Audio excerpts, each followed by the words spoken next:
안녕하세요, 배투입니다. 유튜브엔 특히 제 채널엔 철학 분야 전문가들이 은근 계시는 것 같아요. 그래서 주제 넘은 해석은 감히 올리지 않겠습니다만 큐브를 이해하기 위해 딱 두 가지만 다루고 가죠. 첫 번째는 장자크 루소와 존 스튜어트 밀의 차이와 두 번째는 임마누엘 칸트와 제레미 벤텀의 차이입니다. 우선 루소와 밀의 차이를 봅시다. 역사 얘기를 하다 왔으니 거기서 다른 주제에서 넘어오자면 프랑스 혁명은 어떤 사상에서 비롯됐는가, 그런 이념을 설파한 계몽시대 철학자는 누구인가로 시작하면 접점이 있겠죠. 우선 루소라는 사람을 보시죠. 루소의 모든 것을 다루는 건 불가능하겠지만 큐브에 관련된 부분만 소개하자면 딱 세 가지인데요. 첫 번째는 이 사람 철학이 프랑스 혁명의 방향과 성질에 지대한 영향을 끼쳤다는 주장은 정설로 받아들여지고 있고, 어떤 학자는 혁명 세력 중엔 루소의 광신도들도 있었다고 주장합니다. 두 번째는 루소가 주장한 사회계약론이라는 것에 바탕한 하향성 개념입니다. 한 가지 밝힐 점은 사회계약론이라는 개념은 루소의 책에서만 보이는 게 아닙니다. 토마스 홉스나 존 로크와 같은 다른 영향력 있던 계몽시대 철학자들도 사회계약론을 다뤘습니다만 제 큐브에는 루소의 사회계약론이 인용됐다는 점만 기억해 주시고요. 우선 사회계약이란 게 뭔지 한 줄 설명만 하고 시작하겠습니다. 사회계약이란 건 인간들이 서로 암묵적인 계약하에 사회를 이루어 사는 수단을 의미합니다. 정치란 거죠. 여기서 강조할 키워드는 일반의지라는 단어인데요. 루소가 설명한 일반의지라는 것은 항상 공명정대하면서 공동의 이익을 추구하려는 의지, 즉 군중의 집단 우선적인 통일된 전체적 결의입니다. 루소가 설명한 사회계약론에 대해서는 크게 세 가지 특징을 다룰 건데, 첫 번째는 방금 말씀드린 일반의지의 절대적 권력에 대한 겁니다. 루소는 일반의지를 구성하는 구성원은 하나하나가 그 모든 권리와 자신을 공동체 전체에 전면적으로 양도한다고 주장합니다. 여기서 그치지 않고 그는 인민이 결집하여 일반 의지를 형성하고 그 의지를 입법시키고 실행함에 있어 그 인민의 구성원 하나에게라도 가해지는 공격은 인민 전체를 향한 공격이라는 주장을 합니다. 두 번째 특징은 루소는 우리가 흔히 아는 대의제 체제에 대해 굉장히 회의적이었다는 거죠. 루소는 소수가 다수를 대표하는 대의제 개념 자체를 부정하고 자연에 반하는 제도라고까지 표현합니다. 더욱 나아가서 몇몇 소수의 개인들에게 인민의 권리가 남는다면 그게 영구적이든 반영구적이든 말이죠. 인민의 결합은 필연적으로 압제적이게 되거나 허무한 것이 될 것이라고 하면서 인민의 구성원들은 자신을 공동체 전체에게 양도하는 것이지 특정한 개인에게 자신을 양도하면 안 된다고 설명합니다. 더욱 나아가서 이 일반의지는 그 목적에 있어서도 일반적이어야 하고 전체를 대변하는 의지이므로 전체에게 적용해야 한다고 한 겁니다. 마지막 세 번째 포인트가 가장 강력한 포인트인데, 루소가 주장하는 자유라는 개념은 개인이 일반의지를 집행하는 기관에 종속됐을 때 자연상태로 회귀됨으로써 자유를 얻는 것이고, 그 일반의지에 불복종하거나 반대하는 개인에겐 자유가 강제될 것이라고 말한 부분에 있습니다. 제가 처음에 이 대목을 읽었을 때는 솔직히 충격이 컸어요. 자유가 강제된다는 게 개인을 집단의 일부로 만들기 위해 강압을 한다는 말인지 아니면 단두대에서 죽여버려서 영혼의 상태로 만들어버리겠다는 말인지 헷갈렸거든요. 이에 대해선 여러 종류의 해석과 실드가 많지만 그의 이러한 사상은 후대의 여러 유형의 전체주의 탄생에 큰 영향을 끼쳤다는 주장이 지배적입니다. 여기까지만 다루고 넘어가면 루소에 대해 너무 비평스러운 논조가 걱정되는데, 제가 소개시켜드린 세 가지를 토대로 루소는 인민이 가진 국가의 주권자로서의 권리를 무엇보다 우선시합니다. 인민에 의한, 인민을 위한 국가만이 참된 국가인 것이 사실이고, 인민은 자신이 일부러 속해 있는 일반의지가 입법한 법으로 통치하는 행정부의 집행권을 통해서 국가를 통치해야 한다고 주장합니다. 뭔가 말이 되게 헷갈리죠? 그럼 이 키워드 하나로 그 헷갈림을 어느 정도 해소시켜드리겠습니다. 직접 참여 민주주의, 바로 이것이 루소가 주장한 공화제의 핵심이지요. 그렇게 연결짓고 이해하시면 이제 대충 그림이 그려지시나요? 이제 루소에 대한 마지막 포인트로 넘어가서 그가 쓴 또 다른 저서 인간 불평등 기원론에 대해서 설명드리겠습니다. 이 책이 탐구하는 것들은 당대의 불평등이 사회에서 보이는 모습과 불평등의 탄생의 배경, 그리고 불평등으로 인해 사람들이 사회를 이루어 살게 된 배경입니다. 큐브를 위해 필요한 부분만 원문의 뉘앙스를 왜곡하지 않고 핵심 부분만 말씀드리자면, 루소는 사람들의 자연 그대로의 모습은 평등하고 소유란 것은 없었는데 제일 처음으로 땅에 울타리란 것을 치고 여긴 내 땅이야 라고 하는 소유권에 대한 발상을 한 사람은 다른 사람들이 그걸 믿을 정도로 순수하거나 멍청했다는 사실을 발견하고 문명사회의 창시자가 되며, 평등과 보호라는 명목 아래 사회계약을 만들어내고, 이런 소유재산으로 비롯된 사회는 다른 소유재산을 위한 노동으로 인해 불평등을 확증시킨다고 주장한 겁니다. 또 그는 불평등이란 것은 부자연스러운 현상이라고 주장하면서 이러한 불평등을 없애기 위해서 자연상태로의 회귀를 주장한 겁니다. 루소 하나 다루는데 진이 다 빠지네요. 루소를 프랑스 혁명이랑 연결시켜서 설명하다 보면 사실 부정적 오해가 많아요. 그래서 조심스러운데, 예를 들어 마치 루소가 프랑스 혁명을 선동한 것 같이 들리기도 합니다만, 루소는 직접적으로 혁명의 이념을 전파하진 않았습니다. 루소는 혁명 발발 10년 전에 이미 사망하였고, 제가 알기로는 어떤 정파 조직에도 속하지 않은 철학자였던 걸로 알고 있습니다. 루소의 대립 사상가로는 존 스튜어트 밀을 다룰 건데요. 밀은 정확히 표현하자면 계몽시대 철학자는 아니지요. 우선 시대 배경이 다르고요. 그리고 아주 중요한 대목에서 고전 계몽시대 철학자와 좀 다른데, 계몽시대 철학자들은 인간들의 인간성에 욕구나 감정 등의 범인류적으로 공통되고 불변하는 요소들이 있고, 인간은 그 자체로 자체로 어느 정도 완성된 개체라고 믿었던 반면에 밀은 그러지 않았습니다. 여튼 루소의 사회계약론의 대립으로 밀의 자유론을 인용한 것은 사실 이거 제가 지어낸 것이 아니라 꽤나 흔한 비교 분석입니다. 밀은 개인이 개인의 자유를 누리는데 사회는 간섭을 최소화해야 한다고 주장했기 때문이죠. 밀은 집단주의와 개인의 자유는 토주의 공존이 불가능할 거라고 고찰했고, 수능을 요구하는 군중이 지배하는 사회에선 개인의 발전과 개발이 불가능하다고 주장했으며, 그러한 개인 단위의 발전이 없으면 사회도 발전할 수 없다고 통찰했습니다. 밀은 또한 우리가 흔히 아는 개인중심 자유지상주의의 열렬한 지지자인데, 이 부분을 밀에 대한 두 번째 포인트로 짚고 가실게요. 이건 우리가 흔히 아는 표현의 자유에 대한 깊은 고찰과 타당성에 연관이 있는데, 사회는 모든 개인에게 자유롭게 사고하고 의견을 가질 수 있게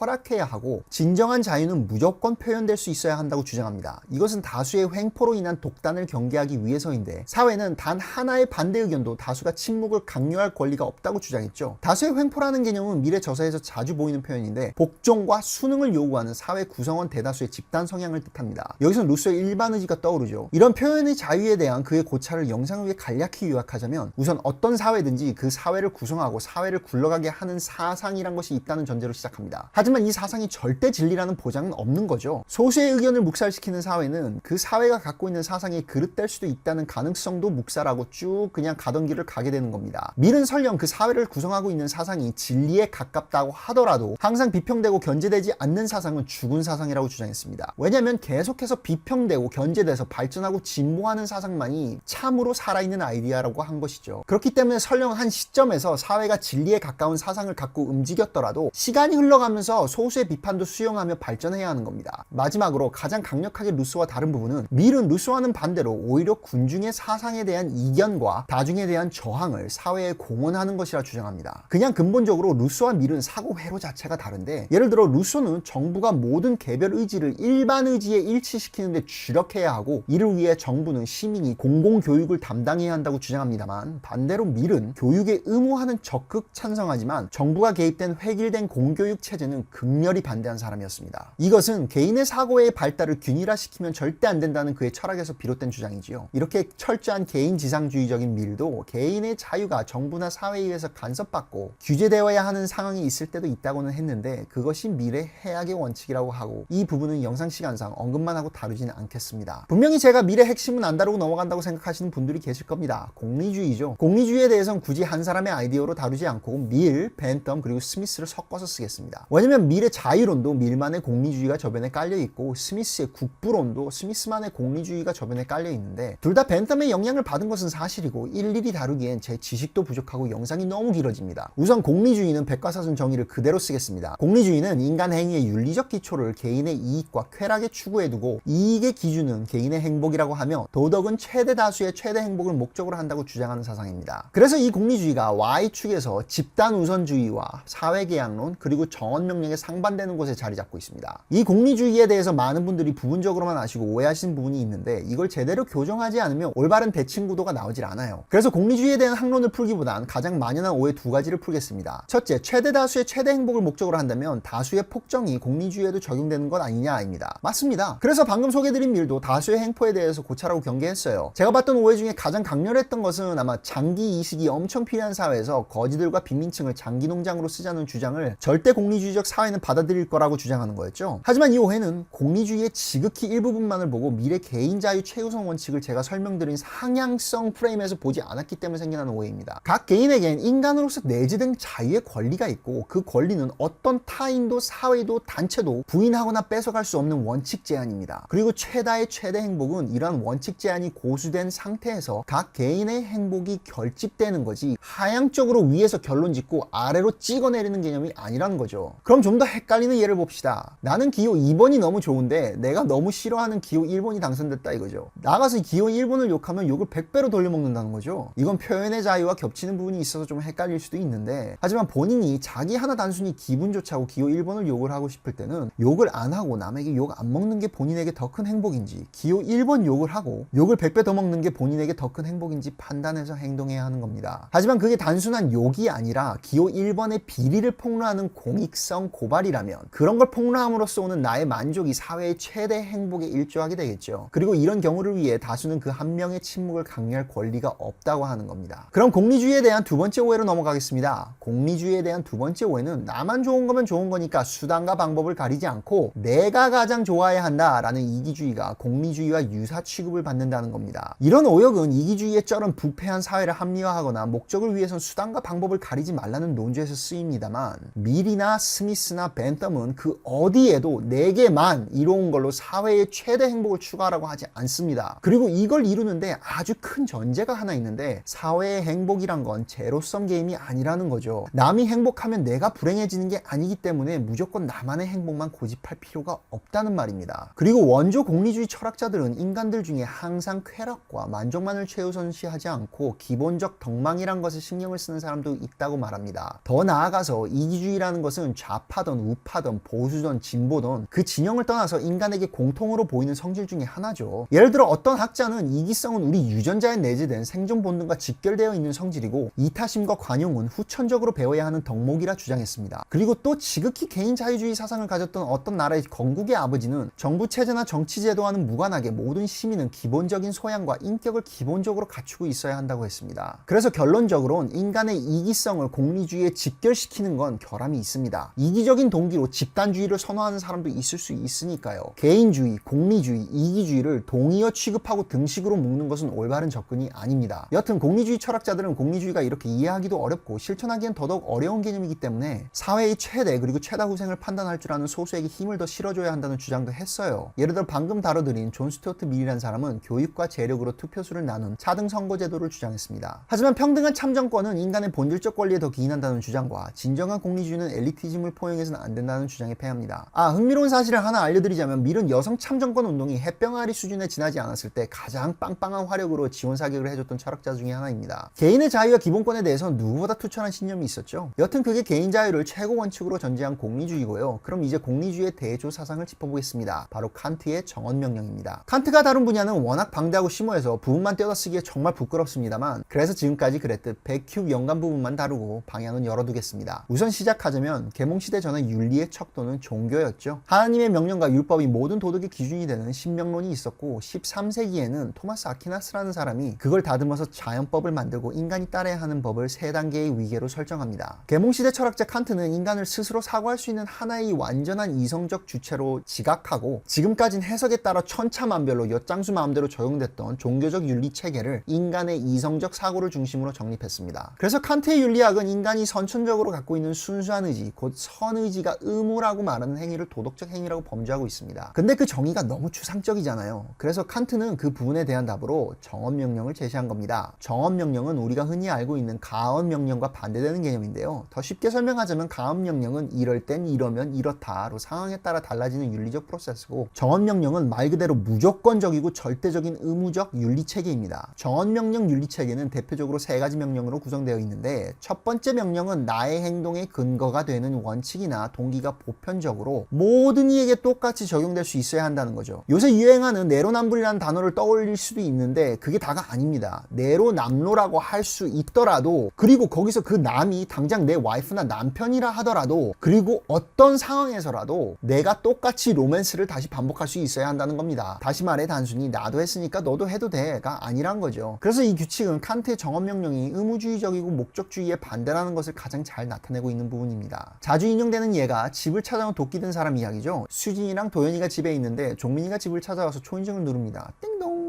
수진이가 문을 열었더니 종민이가 도끼를 들고 도연이가 어디 있냐고 묻습니다. 수진이는 종민이가 도연이를 죽이러 왔다고 추측하고 지금 집에 없다고 고의적으로 거짓말을 합니다. 종민이가 수진이의 말을 믿고 집을 삥 둘러서 차로 돌아가는데 종민이가 온 소리를 듣고 쫄아서 창문을 통해 도망가던 도연이와 마주치게 되고 도연이가 종민이의 도끼에 목숨을 잃게 되는 거죠. 칸트는 이런 상황에서 도연이의 죽음엔 수진이의 책임이 있다고 말합니다. 근데 포인트는 이걸 도연이가 죽었기 때문에 수진이가 잘못한 거라고 이해하시면 안 됩니다. 그게 바로 결과주의적 접근이죠. 칸트가 주장하는 바는 진실을 말하는 건 우리에게 내재된 기본적인 선의지인데 그것을 위배한 것 자체가 잘못됐다고 한 겁니다. 각 상황마다 달라지는 조건적 선의보단 언제나 적용되는 무조건적인 선의지에 충실해서 행동해야 한다고 말한 거죠. 두 번째 정언명령은 인간을 어떤 수단으로 이용하려 하지 말고 인간의 존엄하고 절대적인 고유 가치를 내재하고 있는 인간의 본연의 목적으로 대하라는 겁니다. 그럼 내가 고용주로서 직원도 뽑지 말라는 말이냐? 그런 게 아니에요. 그렇게 치면 고용주는 회사를 돌리려고 사람을 쓰는 거고 직원은 돈을 벌려고 고용주를 이용하는 거죠. 그런 어떠한 교환의 형태를 말하는 게 아니라 인간을 인간으로서 대해야지 인간이란 존재를 어떤 특정적 목적을 위한 하나의 도구 취급하면 안 된다는 말입니다. 어디선가 많이 귀 따갑도록 들리는 뉘앙스니까 꼭 기억해 주시고요. 그럼 마지막으로 이런 규칙들을 적용해야 하는 이유 세 번째 정언 명령을 봅시다. 칸트는 모든 인간은 자율적인 존재로 존엄성과 고유 가치가 있는 존재라고 했는데요. 우리가 거짓말을 하고 속이는 행위를 하지 말아야 하는 이유는 자율적인 존재는 자신의 자유로운 사고를 올바르게 할 권리가 있는데 거짓말과 속이는 행위는 그 자유를 침해하기 때문에 부도덕한 행위라고 했습니다. 우리나라 언론인들은 칸트 윤리학 자격증 같은 걸 다음으로 따야 할 것 같은 느낌이죠. 여튼 언뜻 보시면 이게 왜 공리주의와 대립하는 사상이야? 라고 물을 수도 있는데 정리 차원에서 요약하자면 우선 칸트의 정언 명령은 절대적이고 의무중심적이지만 공리주의는 상대적이고 목적주의적이고요. 그리고 공리주의는 상황에 따라 기준이 달라지는 지극히 개인적 주관에 바탕했지만 정언 명령은 모두가 공통으로 갖고 있는 선의지에서 비롯되는 무조건적인 척도죠. 저는 서른이 되어서야 깨달은 내용이라 제 채널을 많이 보시는 젊은 친구들과 공유하고 싶은 부분인데 정언 명령을 잘 적용하면 행복이나 만족의 기준을 나 외의 것에 두지 말아야 하는 이유와 그렇게 할 수 있는 방법이 조금은 더 명료해집니다. 행복이라는 것을 정의 내리는 접근 방식은 제 생각에는 어느 정도 선의지 같은 것 같아요. 아주 쉬운 예로 어떤 회사에 취직을 하는 게 나와 내 가족이나 주위 사람들에게 이로울 것 같아서 그 회사에 취직하기 위해 하는 행동을 내게 가장 도덕적이고 최우선적인 행동으로 우선시하면은 그 순간부터 나는 내 인생에서 수동적으로 질질 끌려가는 입장이 되고 나라는 존재 외의 것이 내 인생을 주관하는 주체가 됩니다. 또 내가 이웃에게 친절하게 대한다면 그것은 내가 그런 사람이기 때문이어야 하지 언젠가 이웃에게 도움을 요청할 수도 있을 때를 위해서면 안 된다는 거죠. 그런 마인드로는 어느 날 내가 연장 좀 빌려달랬는데 이웃이 피치 못할 사정으로 못 빌려주게 되면 악감정이 생길 수도 있고 관계는 파괴적인 수순을 밟게 됩니다. 내가 예측하지 못한 어떤 조건적 결과에 질질 끌려가게 되는 거죠. 여튼 철학 부분을 이제 마칠 건데 이런 비평이 있을 수도 있습니다. 루소랑 밀이 상극인 건 알겠고 벤텀과 칸트도 어느 정도 대립인 건 알겠는데 그래 벤텀과 밀은 그럼 같은 방향이라고 쳐도 왜 루소랑 칸트가 같은 방향이냐 라고 물을 수도 있어요. 사실 칸트와 루소는 개인사를 들여다보면